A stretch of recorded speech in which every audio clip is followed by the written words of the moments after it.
मंडळी, डॉक्टर वळसंकर आत्महत्या, दोषी कोण या खास वृत्तमालिकेच्या कालच्या 7व्या भागात आपण पाहिलं की रामवाडी परिसरातील SP neuro super speciality hospital प्रकरणात झालेल्या सुनावणीत डॉक्टर सोनाली वळसंकर यांच्या वतीनं करण्यात आलेली महत्त्वाची मागणी न्यायालयानं मान्य केली।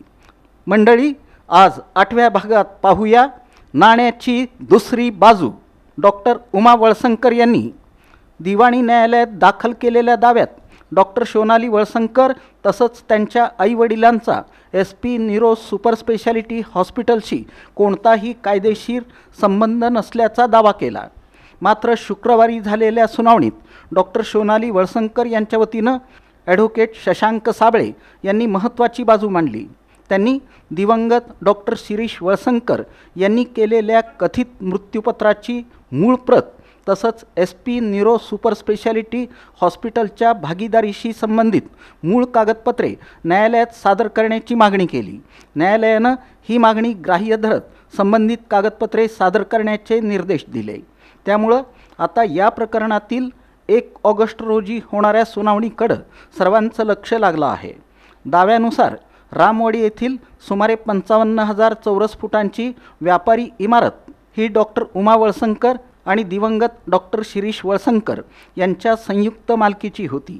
17 ऑगस्ट 2020 रोजी करण्यात आलेल्या मृत्यूपत्रानुसार पतीच्या निधनानंतर मालमत्तेचा ताबा आपल्याकडे आल्याचा दावा डॉक्टर उमा वळसंकर यांनी केला। तसंच सध्या SP neuro super speciality hospital भाडेपट्ट्यावर चालवलं जात असून त्यामध्ये डॉक्टर उमा वळसंकर, मुलगी नेहा फडके, जावई सुजय फडके हे भागीदार असल्याचंही दाव्यात नमूद करण्यात आलं आहे।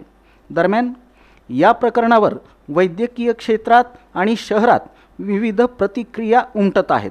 अनेकांचं मत आहे की डॉक्टर सोनाली वळसंकर या अनुभवी न्यूरोसर्जन असून स्वतंत्र हॉस्पिटल उभारण्याची त्यांची क्षमता निश्चितच आहे।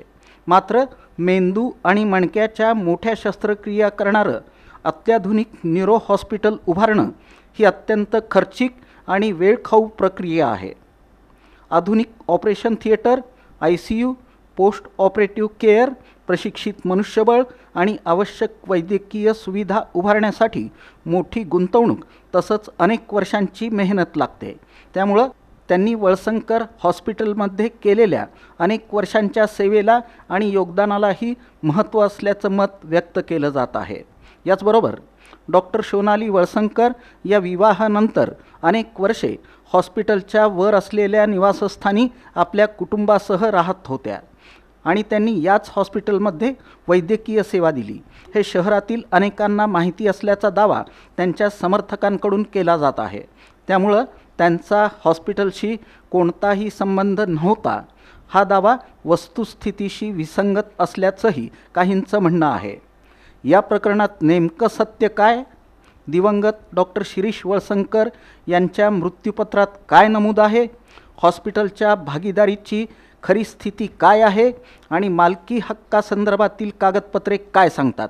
याचा उलगडा आता न्यायालयात सादर होणाऱ्या मूळ कागदपत्रांमधून होण्याची शक्यता आहे।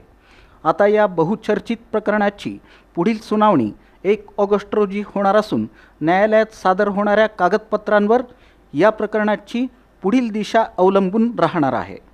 पुन्हा भेटूया पुढच्या भागात। पाहत रहा इन सोलापूर न्यूज चॅनल, प्रतिबिंब जनमनाचं।